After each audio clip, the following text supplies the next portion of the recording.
这指挥官还做得很轻松很容易哦。如果他跟苏贞昌比起来，苏贞昌现在应该是比较焦头烂额，但反正他没差啦，他就是往前冲就对了。那这个5倍券哦，他真的是你知道坚持他坚持到底哦，那反正他跟总统会面过了，那总统也一副就是就做啊，也没有要从善如流嘛，然后都没有嘛，他就不发现金，5倍券就是发券，那我们就还是要掏钱先买券再来花，所以这个部分，即便现在已经是民意高涨到这种程度了，很多人前2天还在讲说，除非啦这个民调再跌掉啊，看掉到他们受不了自己发现金，可是我目前看来，我是觉得想都别想了，他们不会发现金了，不会发现金了啦。第一个，我是觉得大家怎么看5倍券这个事情哦，大家一定不要忽略了发5倍券的印制成本就是印出那些券的成本呢，它需要23亿新台币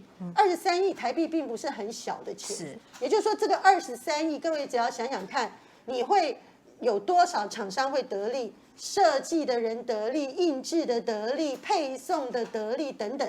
那为什么它蓄势待发？因为它很可能早就都跟这些相关的厂商都讲好、都绑好了，所以它这个23亿非发不可嘛。那为什么要从3倍券叫5倍券呢？这也只是它的那个噱头，就像打选战的行销名词一样。因为3倍券去年到这个审计部到今年出的报告，对立法院来讲，他已经说都没有效了他没有任何一个部会能够提出证明说是有效的数字啊。那整体的内需的经济，因为我们的经济成长都是靠外销，那内需的经济也没有因为3倍券的情形有任何的好处啊。那从3倍券就已经发现没有好处了，那你今天你要如何的合理化5倍券？那不合理。它其实所有的问题都只是他要把那个23亿的那个印制费用发出去，而且呢，它还有一个另外的效益，就是说，因为他把那个券搞得很复杂，然后很多人像我们3倍券的经验，就是他又会什么网站又配套，那这个又折扣，那个又折扣，他就希望再发的时候创造出来去年3倍券的效果。让媒体都在讨论这个事，所以讨论这个事的时候呢，大家就被转移掉焦点。大家不要忘了，他什么时候要发？就9月份。那9月份在干嘛呢？就是在打高端疫苗啊。所以他就要转移掉大家对高端疫苗的关注，因为你如果没有5倍券这种第一个你只是发现金就没有什么好新闻了嘛，因为现金就是直接发完就没了啦，我的账户嘛，那我一拿到钱了，我就很高兴，顶多2天，好就这样了。对，所以他绝对不要发现金的。那他弄了券以后呢，而且他还不止这个券。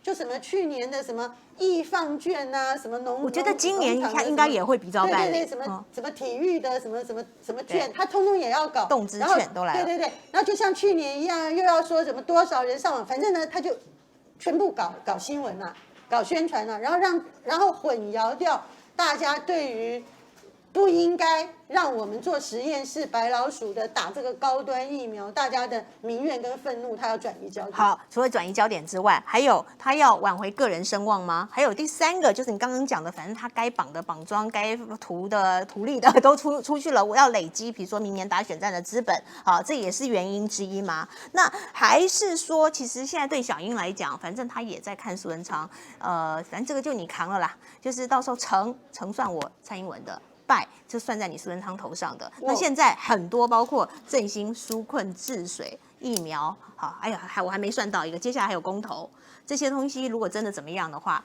你通通苏贞昌一肩扛。坦白说我认为苏贞昌本人要改变他的那个政治角色跟能量呢，机会并不是很大。那他图什么嘛？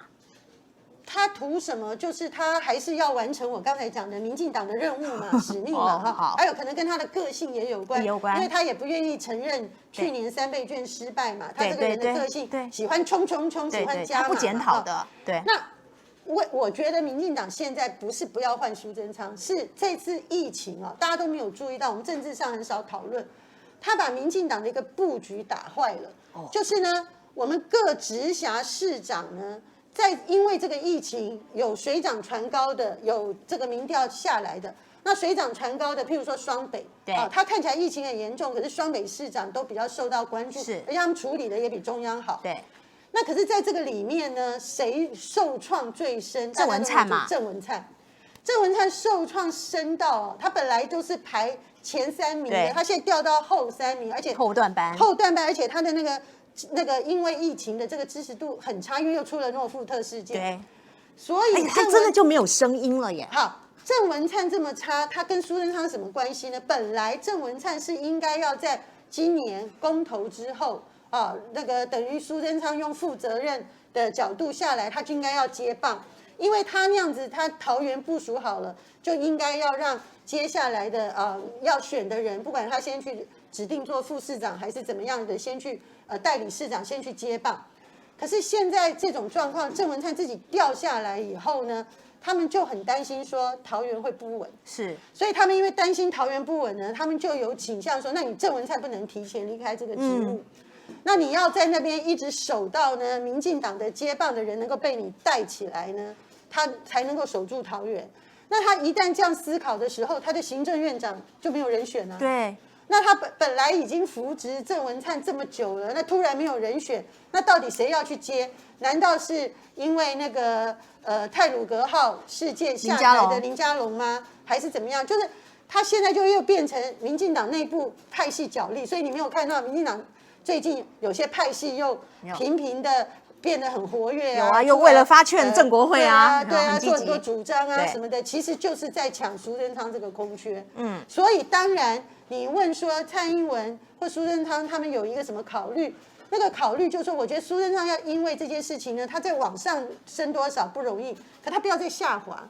他不要再下滑的话呢，那起码蔡英文还有个选项，就说如果苏贞昌不再继续下跌的话，起码他万一真的找不到人啊，因为郑文灿就因为这一波就动不了的话，那他就勉强把他继续撑在那，看看能不能撑到2022选完，对不对？不然2022马上明年初就开始了耶。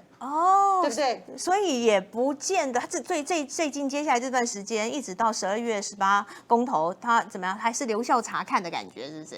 苏院长，简单说，本来我认为他们换人是定案了，对。但是现在就是人选没办法那个找到很合适的。那当然这件事情，民进党自己内部怎么发展，它还是动态的啦。那我们还是要拭目以待。那也要看看。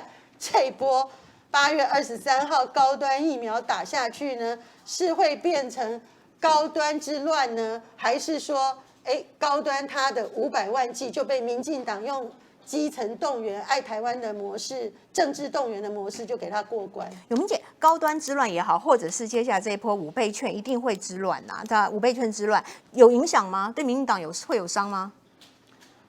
我觉得因为3倍券的经验哦，所以你说5倍券要乱到哪里去，应该不容易啦。5倍券顶多大家只是觉得不方便呐，扰民啦。但是你真的给我还不是也就去花了吗？那个无所谓啦，因为我觉得像这种事情，就是真的只是麻烦。好，对。然后你也不会真的很高兴，因为像我3倍券的经验也不好，因为我也是拖很久。他那个钱不多不少，也不能干嘛。然后后来我还是勉强的去把它使用了，但是也不是用的很舒心。但是那种事情，我觉得它起码没有祸害，是没有什么后遗症。可是我很担心高端疫苗的，就是它未知的后遗症。